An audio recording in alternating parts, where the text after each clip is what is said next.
welcome everyone for today's webinar on the topic Virtual Courts and Behavioral Changes by Niti Manthan. We have two very esteemed speakers before us today, Mr. Naman Maheshwari and Mr. Rahul Ramesh Totala. So our first speaker, Mr. Naman Maheshwari, is a graduate of Bharati Vidyapeeth Pune and holds a master's degree in international dispute settlement from Geneva. He has been an associate to Mr. Sudhir Nandrajog, Senior Advocate, Delhi High Court and ADP Chambers in New Delhi. Currently, he is an independent practitioner. He has also been an empaneled counsel for Jaipur Development Authority and Jaipur Nagar Nigam with the Rajasthan High Court. His expertise lies in commercial litigation and international arbitration. He has represented clients before the Supreme Court, Delhi High Court, Mumbai High Court, and Rajasthan High Court for matters involving constitutional law, service law, indirect taxes, criminal law, property laws, etc. He also appears before forums such as National Green Tribunal, Prevention of Money Laundering Appellate Tribunal, National Company Law Tribunal, etc. He's an enthusiast in legal research who frequently writes articles on the most complex areas of law. Some of his publications include Place of Appointment, a much neglected but crucial factor in Is somebody presenting the screen? One second. Crucial factor in bringing Indian judicial reforms and revisiting the substantial question of law in civil second appeal. He has represented India in the International Conference on Feminism and the Law, revisiting the past, rethinking the present, and thinking about the future. It's a pleasure to have you, sir. So now I would like Mudita to brief us all about the rules. Yes. So the rules of the meeting are, if you arrive late, please don't interrupt the call. Remain silent and catch up as best as you can. Do not multitask, stay mentally present. It is easy to get distracted on a video conference, but our objective is important and we need a full attention in order to meet the goals of the meeting. Mute yourself. Background noise disrupts the meeting for everyone and might prevent us from hearing the information that we need. Use the mute button when you are not speaking. Manage the bandwidth. We prefer the video-enabled call, but in case of weak network, please switch off the video camera. When joining, click on join meeting and not present now. If you present, you will be removed from the meeting and will have to join again. For today's session, please mute your microphones and video camera. Whatever questions or doubts you have, write it down in the chat box. The coordinators will keep watch and we will have 10 to 15 minutes for the doubt clearing part. Thank you. Thank you, Mudita. Naman sir, you might take over the session. Well, thank you very much for the brief introduction and good morning everyone, all the audience, and warm greetings to the host as well as my colleague Mr. Rahul Totla, who is the co-speaker. So I first want to express my gratitude to Niti Manthan for providing this excellent platform for virtual court hearings, and which is a very relevant topic in today's discussion. Now, as you would all know, e-filing is not a very new concept. In fact, it was adopted by the Delhi High Court as back as 2013. However, the virtual concept of hearings has come just now during the pandemic. And the sudden change in this attitude has come only because physical hearings were barred and there were chances of lawyers and judges to get infected if they were physically present in the court. Therefore, the sudden shift in the change of physical hearings has also caused some behavioral changes in the attitude of both lawyers as well as judges. And because this was sudden, the impact has been immense. Let us discuss about it in further elaboration.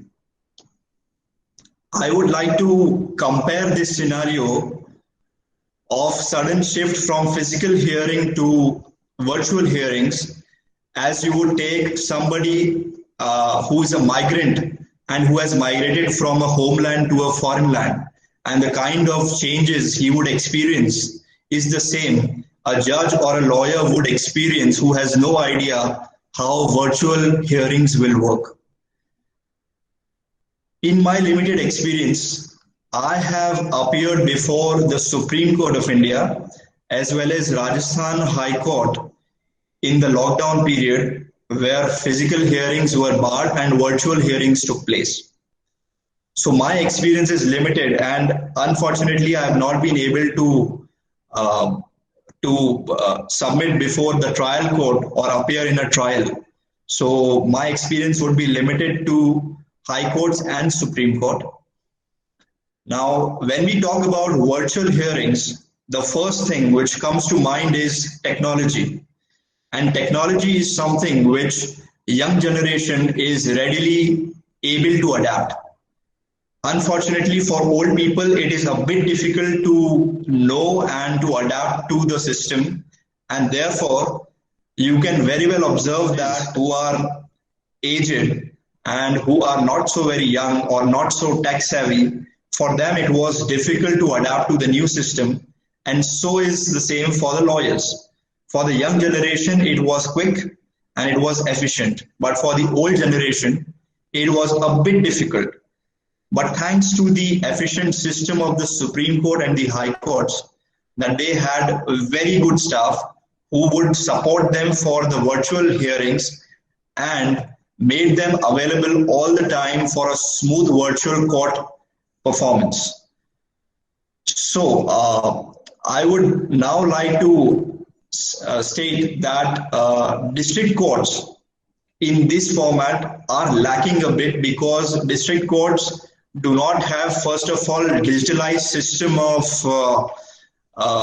case management, and also they have not so much of virtual connectivity as well as support staff to maintain the system.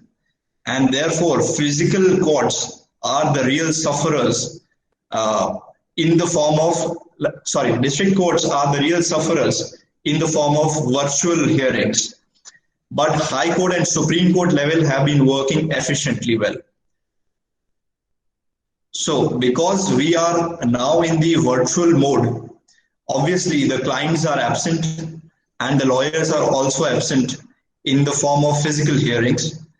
Clients, however, are really lucky and able to connect to the virtual mode of hearings through separate links provided to them by the Supreme Court or the various high courts, and therefore they are able to watch the proceedings.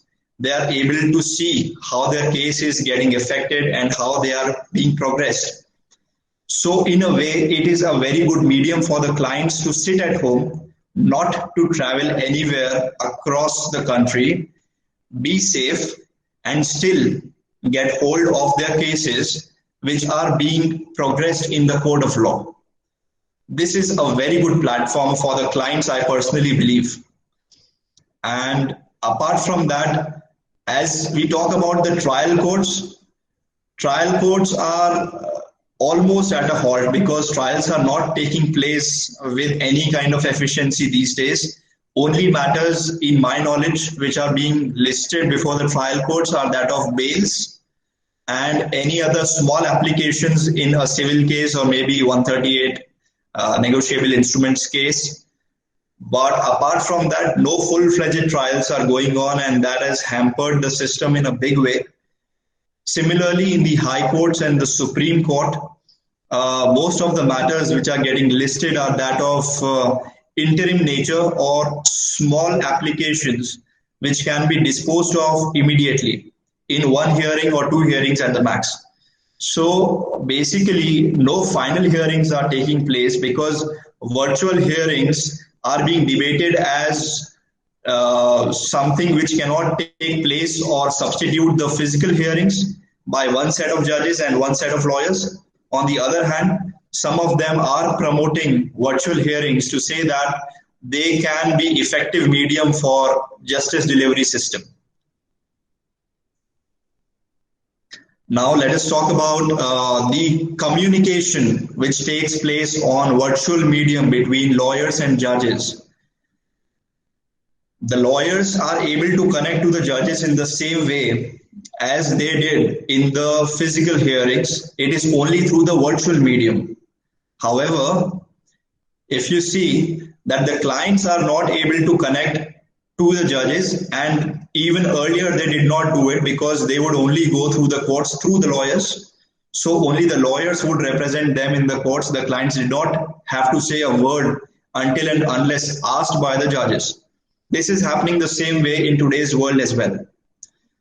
So the judges are able to connect to the lawyers through virtual medium. However, if there is a division bench or if there is a full bench, meaning 3 judges sitting in one case, they are all sitting separately. Earlier they were sitting together, but as there was more likeliness of spreading the disease through them, so they decided not to sit together and sit at their respective homes or offices at homes and conduct the virtual courts. This has caused tremendous shift in the attitude as well as the way in which cases would take place before the judges, because the judges are now able to connect among themselves through the virtual medium. Now, if they want to discuss a particular case among themselves, you would imagine that on a virtual medium it becomes very difficult, because if a judge wants to talk to another judge for a law point, it would become difficult and he would require a discreet mode to first talk to the fellow judge and then respond or ask any query to the lawyer. So this is a new scenario which they are still trying to improve upon and trying to adapt. The next point which comes is procedural issues, but it would be really a happy moment for all of us, because we are now able to file all our applications or our petitions through e-system, which has made life comfortable and much efficient, because even if I am in any part of India, if I have internet access, I'm able to file the case, I'm able to see what is the status of that listing, and I'm able to make applications if at all required. So it gives immense comfort to the lawyers to able to get the system in an electronic mode and make us file the applications online. As far as the other procedures are concerned, they are almost the same, and the court is functioning according to the old standards, which it did, because once the matter was filed, the file would go to the registrar, and the registrar in turn would then place it before the judge. It is happening the same way, and the system has been adopted only by virtual medium. So nothing has changed effectively in that sense. But what has happened in this scenario is, because COVID-19 has taken a toll on lots of clients, they are trying to avoid litigation as much as possible. And therefore, many of the lawyers who are actually doing a daily basis income, or they would get petty cases, they are not able to fetch those matters now, and they're struggling to make their ends meet. So this has been a difficulty for majority of district court or trial court lawyers, and on the level of High Court and Supreme Court also, there has been a tremendous reduction in work. Almost all the advocates on record and almost all the junior lawyers are really in stress, and they are trying to get as much work as possible. But then there is a difficulty in setting up client meetings, as well as setting up the clients to enter into litigation. As far as the senior advocates are concerned in this regard, they are still getting work, because senior advocates not only have the face value, but they also have the experience which they carry for a long time, and therefore it makes them convenient as well as it makes them easy to be available for virtual court hearings, because most of the senior advocates who practice before the Supreme Court are situated in Delhi, and they are able to connect to the court in a really comfortable way. But the experience which they carry is what clients also make them trust more. So basically, if you have the client's trust, then it obviously makes more sense for the senior advocates to appear in small matters, and even those matters which would otherwise go to junior lawyers are being now handled by senior advocates. And as far as the informal court etiquettes are concerned, the judges and lawyers have become a little informal in a way, because now the lawyers don't have to really stand in the same manner as they would bow down before the judge when they entered the courtroom. Now it is just a hand-folded namaste or something like a gratitude, which would be just a mere greeting to the judge. But apart from that also, you would experience, because this is very new, the virtual courts are and they have been conducted under exceptional circumstances of COVID-19. So the judges and the lawyers both are trying to still, get the experience of each other and how they had the previous experiences of virtual court hearings. So sometimes you would see judges asking lawyers about their own personal experience, or they would ask about, from where are you conducting these kind of experiences? And I remember reading this article on Bar and Bench, which had the Chief Justice of India asking Mukul Rohatgi that where are you working from, because I could see lots of paintings and sculptures behind you. So this is the kind of scenario which it has become. And earlier in the physical hearings, you wouldn't get any kind of these questions from judges. And as I told you, there is a paradigm shift, because the bench is also sitting separately, and the judges are not able to discuss the matters in the same way as they would do it discreetly when they sat together in the courtrooms. So this is again a very, very you would say substantial benchmark for the judges to work in a manner so that they are coherent, and not only they are coherent, they are able to impart justice in a proper manner, because if they are not able to do it, it would just send wrong signals to the whole of the country.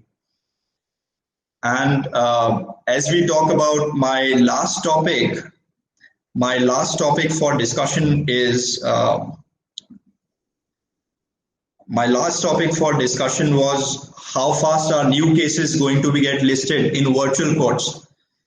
As far as the listing of the cases are concerned, this is a conundrum, because there have been litigations and there have been pleas by the Bar Council of India as well as state bar councils to resume physical hearings as early as possible, because there were allegations that few of the matters were getting listed very quickly and rest of the matters were not able to get listed in an efficient manner. One example which I clearly remember was of Arnab Goswami's case, which got listed very, very quickly. So this is the problem which some of the lawyers and Bar Council are facing, and therefore they wanted to resume physical hearings so as to get transparency. However, in my opinion, even when the physical hearings were on, this was the case, and few of the matters were listed very quickly while the rest were not. So it is, in my opinion, the same, and it is a matter of more transparency from the registry of the courts, so as to enable the common man also to get quick access to justice. That would be my opinion, and that would be my presentation for the first half. Thank you. Thank you, sir. That was a very informative session. I would request Chitrali to please introduce the next speaker, and whoever has joined afterwards, y'all can put down your questions in the chat box, and please mute your mics and switch off your videos. You can, again repeating, you can put down your questions in the chat box. Chitrali, you might continue. Thank you. Yes, ma'am.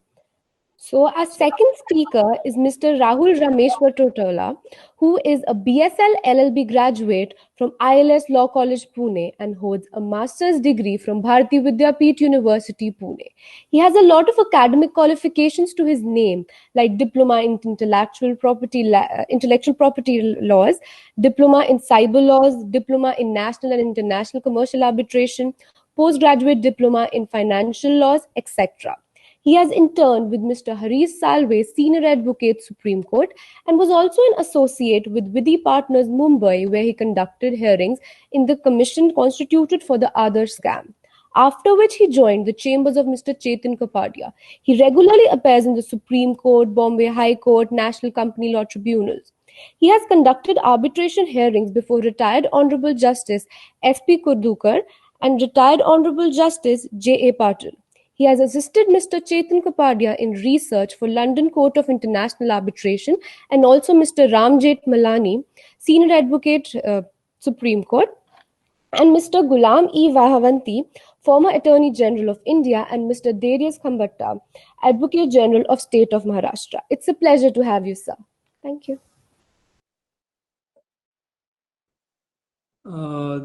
First of all, thank you, Niti Manthan and Krupa, for inviting me for this very interesting session on as to how are the behavioral changes with the introduction of virtual courts.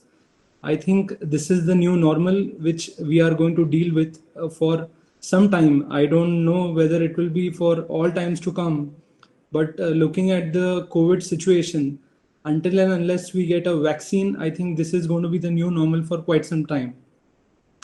Now, as you all are aware that the Supreme Court is the last court in the country and the highest court in the country. So when a case reaches to the Supreme Court, it has already cleared 2 to 3 forums which are there in our Indian judicial system. So therefore, Supreme Court is the last court for any litigant and is the last chance for any litigant to see whether it can sail through. So therefore, with this specific situation of COVID in, and with the number of cases which get filed every day in the Supreme Court of India, it became a challenge as to how justice can be made available to the general public at large. Because as you all are aware that justice delivery system is also one of the pillars of our Indian democratic institution.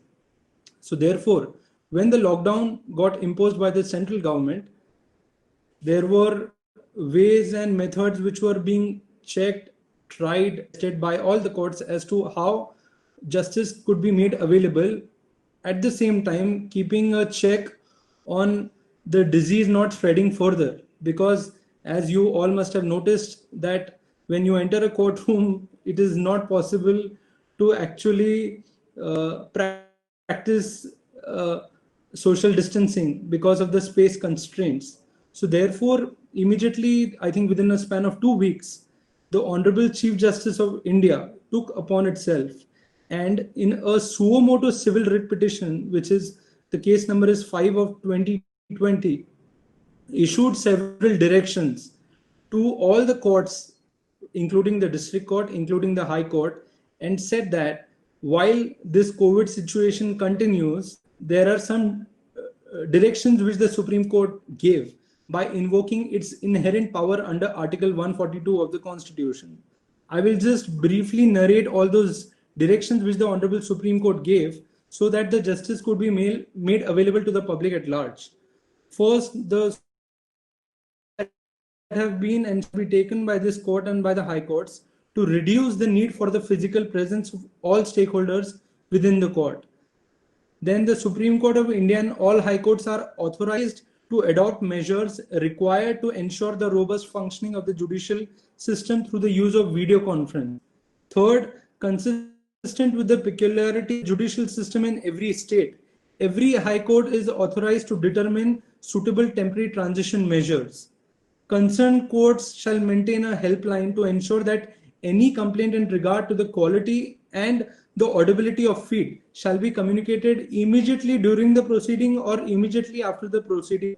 The district courts in each state shall adopt the mode of video conference. The court shall duly notify and make available the facilities for video conference for litigants who do not have the means for video conference facilities. Until appropriate rules are framed by all the high courts so that evidence can be recorded, the court said that unless there is consent of both parties, physical examination not be and should be given for video conference. And therefore, also the last direction which the Supreme Court gave was that any judge deciding is that apart from the video conference, if a physical hearing is necessary, it gave them the power to restrict the number of enter the courtroom. And if that number could not be restricted, the Supreme Court also mentioned that the authority could adjourn the proceeding. Therefore, because Supreme Court was faced with this peculiar situation, the Supreme Court took upon itself and issued these directions. Now, in this matter, what had this matter at the present scenario, and now the Supreme Court presently is in vacation. So therefore, this temporary arrangement was sorted by the Supreme Court, and all the high courts and district courts were asked to have multiple cases in the courts going on. They can track by seeing the display boards which are listed across the campus in the Supreme Court, and then you can decide as to which courtroom first you want to enter in and then the other one. But unfortunately, in the virtual hearing, you need to be logged in right from the case number one, because you do not know your chance will come up when. Secondly, efficiency. I think lawyers have become more efficient and have to be more efficient because the time allotted to you is very limited, and your submissions, because you are making a virtual submission, they have to be pinpointed. You do not have the luxury to again and again keep looking at the papers, which you may do it when you're doing physically. But so therefore, when you are preparing and arguing a case and getting ready for the hearing, you have to jot down your 5 main bullet points on which you want to convince the judge. And then Kripa also asked me ki how boring is it when you are waiting for your turn in the Supreme Court when you are arguing a virtual case. Actually, it is for the lawyers, it might just be because you're waiting, but for the judges, I think every case is as important. So there is no question of boredom involved in this. And then the next question which was given was, is there any change in the behavior of the judges, or is there any difference in the attention? So according to me, there is no difference in the attention of the judges. It is almost the same. Rather, I would say that the judges are now more attentive towards the lawyers who are making virtual submissions, because they do not have the distraction which is there in the usual courtroom, where the lawyers usually come out and come inside, go out and come inside in the courtroom. So their distraction is not there. And I think the judges are more attentive and not less when you are making your submissions virtually. Question put is that how much time is dedicated to one case, and how much time is given to each party, and how much time is given for examination, cross-examination, statements, if any. So in the Supreme Court, there is no defined time limit. But considering that the Supreme Court is right now hearing only urgent cases, you really need to be mentioned earlier with your 5 main points and try to make the best point as soon as possible, so that in the Supreme Court, at least the court on the first date entertains your petition. Because if you want your case to go further in the Supreme Court has to either grant you the interim relief or issue notice. It is not convinced on your interim relief. So if you are successful in at least persuading the judge to in your petition, the a real victory for you, because that connect which you usually have when you make a physical argument when you're present hearing is not actually there on a virtual platform. So you need to really manage your time, prepare your submissions well in advance so that you can make the best point forward. So I think virtual hearing, as I said, that till the time there is a vaccine in place, and looking at the scenario where the number of patients need to get reduced, the courts do not want to crowd the bar rooms, the courtrooms. So I think virtual court is going to stay for a while, but I do not think that this will actually replace the physical hearing, which has been the theme, and as you may say, that the art of advocacy which is involved, where you connect to the judge, and when you are making a point, you actually try and convince him with your style of advocacy, where you have that eye contact with the judge and you try to convince him on the point. And also I was asked by Krupa that what happens to examination, cross-examination statements during the course of virtual hearing. In the Supreme Court, there is no role of examination or cross-examination of witnesses. It happens at the trial or in arbitrations, which is there. So the Supreme Court, in its suo motu order, which I just referred to on 6th April, in point number 7 has directed that unless there is consent of both parties, examination and cross-examination can also be carried out virtually. And if at all there is an insistence by one party that it does not give consent for examination, cross-examination, then such witnesses can be dealt with and such evidence can be led in the open courts. So that is it. Thank you so much for having me over, and let me know if you have any questions. Thank you, sir, so much. That was Thank you. That was all. Thank you so much. Thank you very much. Thank you very much. Over to Tanya Suri.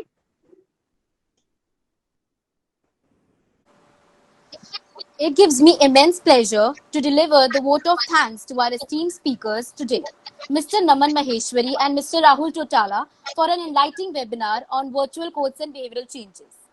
I would also like to thank Neeti Manthan for providing us with the opportunity to exchange our views and ideas with experienced legal minds. I would also like to thank Mr. Nitesh Rai Parwani for providing us with such a valuable platform. Special vote of thanks to our supervisors, Ms. Kamakshi Joshi and Ms. Krupa Nishar, and to all our coordinators of the research project, Ms. Soumya Sardana, Ms. Tanushri, and Ms. Tanya Arora for leading our project Virtual Courts and Behavioral Changes. Lastly, I would like to thank a wonderful audience of this webinar. Thank you so much. Thanks a lot. Thank you. Thank you. Thank you.